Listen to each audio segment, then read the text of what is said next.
इतनी बड़ी amount short time के ऊपर इतना पैसा क्यों कोई ऐप हमें देगा। कुछ यूट्यूबर्स ने अभी इंक्वायरी को फेस नहीं किया है। फिर सेम इन्होंने भी गैम्बलिंग ऐप को प्रमोट किया है। अस्सलाम वालेकुम नाज़रीन, आप देख रहे हैं बेपर्दा टॉक्स। मैं हूं आपका होस्ट अली अकबर और बेपर्दा टॉक्स के एक न्यू एपिसोड के साथ आपकी खिदमत में हाजिर हुआ। तो नाज़रीन, आज हम बात करेंगे डकी भाई के केस में क्या पेशरफ्त हुई है और अभी तक आज उनका रिमांड भी ख़त्म हो चुका है। इस हवाले से बात करने के लिए हमारे माहिर कानून नौरीन सरफराज साहिबा मौजूद हैं। उनसे हम बात करेंगे। सबसे पहले तो बहुत शुक्रिया आपके कीमती वक्त का। हमें थोड़ा सा बताइएगा कि डकी भाई के केस में क्या पेशरफ्त हुई है और उनका रिमांड कितने दिन चला। पहले तो 2 दिन का, 4 दिन का, 5 दिन का था और कुल कितने दिन का उनका रिमांड चला है? जी, डकी भाई का अब तक उन्होंने 20 दिन का रिमांड लिया था और मुकम्मल 22 दिन का रिमांड उसका मुकम्मल हो चुका है, क्योंकि स्पेशल लॉ के मुताबिक 30 डेज़ का टोटल मतलब ये रिमांड होता है। लेकिन क्योंकि अब रिकवरी चीज़ें अब मज़ीद कोई पेशरफ्त नहीं हो सकी, इसलिए उन्होंने 22 दिन का मुकम्मल रिमांड होने के बाद जुडिशल लॉकअप किया है। जुडिशल लॉकअप करने के बाद उन्होंने इसको अब मज़ीद इंक्वायरी चीज़ें जो उन्होंने उससे रिकवर की है, जहाँ तक रिकवरी हुई है, अब उसके ऊपर फोरेंसिक लैब चीज़ें होंगी और उसके बाद केस को आगे प्रोसीड किया जाएगा।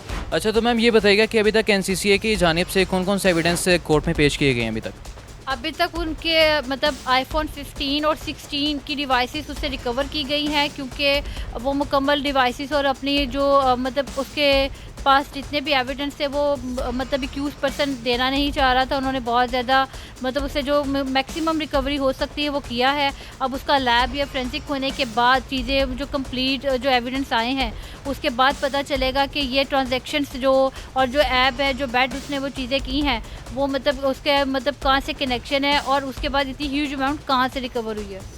अच्छा, डकी भाई के बारे में तो आपने बता दिया। जो बाकी इन्फ्लुएंसर्स और यूट्यूबर्स को उन्होंने कोर्ट ने नोटिस भेजे हैं, उनके हवाले से क्या अपडेट आपके पास? उसमें अभी इंक्वायरी सेम चल रही है। कुछ यूट्यूबर्स ने अभी इंक्वायरी को फेस नहीं किया है और मतलब कुछ में जैसे इकरा कंवल है, उन्होंने भी अभी अपनी प्रेगनेंसी का मतलब उसमें करके मतलब नोटिस को चीज़ों को वो कर दिया है लिंगर ऑन।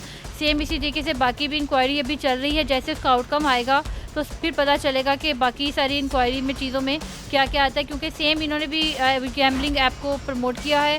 गैम्बलिंग ऐप उसके बाद प्रमोट करने के बाद इन्होंने ट्रांजैक्शंस चीज़ें और कैसे मतलब बेसिक ट्रांजैक्शंस है हमारी ऐप की, गैम्बलिंग ऐप और हमारी आ जाती है बैठ के।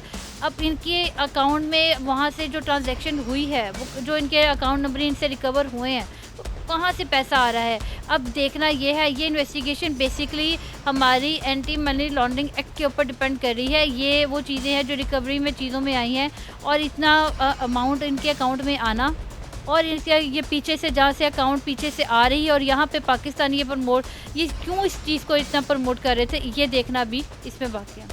अच्छा, सुनने में ये भी आ रहा है कि इंटरपोल को भी बीच में लाइन अप किया गया था कि वो रजब जो दुबई में बैठा हुआ है उसको भी गिरफ्तार करके लाया जाए। तो आपको क्या लगता है उस टोटल प्रोसेस में कितना टाइम दरकार होगा? इसमें 2 मंथ भी लग सकते हैं, 3 भी लग सकते हैं करने को, अगर ये हमारी इंक्वायरी जिसको होल्ड होती है। अब डिपेंड ये करेगा कि रेड वारंट चीज़ों के थ्रू ये इंटरपोल का मतलब कितनी जल्दी इसको कर लेता है।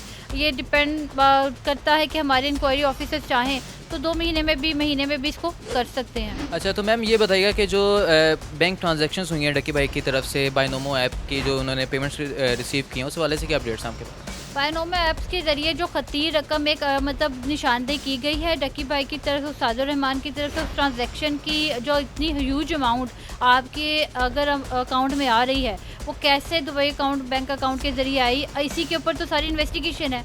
अब यही तो हम लोग चेक कर रहे हैं कि इतनी बड़ी अमाउंट क्यों ये लोगों को इन्होंने कहा कि शॉर्ट टाइम के ऊपर इतना पैसा क्यों कोई ऐप हमें देगा, कैसे दे रहा है, कैसे वो बैड चीज़ों के ज़रिए क्यों मतलब इन्फ्लुएंसर इस चीज़ को, यूट्यूबर इस चीज़ को प्रमोट कर रहे थे। अब इसी चीज़ के ऊपर ये सारा केस डिपेंड कर रहा है कि मतलब ये अमाउंट कैसे आ रही है। लोगों को ये शॉर्ट वे बताया जा रहा है कि आप रातों रात अमीर हो जाएंगे इस ऐप्स के ज़रिए। ये अब हम इसके ऊपर इन्वेस्टिगेशन और हमारी गवर्नमेंट ने एक्शन लिया है, देखें होपफुली कि इंशाल्लाह कुछ बेहतर रिजल्ट आएंगे ताकि यूथ को इससे बेहतर तरीके से रिजल्ट हम लोग दे सकें। बहुत शुक्रिया मैम आपके कीमती वक्त का। नाज़रीन, आपने जाना कि यहाँ पर डकी भाई के केस में अभी तक फ़िलहाल क्या पेशरफ्त हुई है और अभी तक आगे क्या हो सकता है, उनका रिमांड के हवाले से, उनके एविडेंसेस के हवाले से तमाम तफसीलात से हमें नौरीन सरफराज साहिबा ने हमें आगाह किया। और इस केस से जुड़ी मज़ीद खबरों से बाखबर रहने के लिए देखते रहिए बेपर्दा टॉक्स और इसी के साथ अपने होस्ट अली अकबर को इजाज़त दीजिए।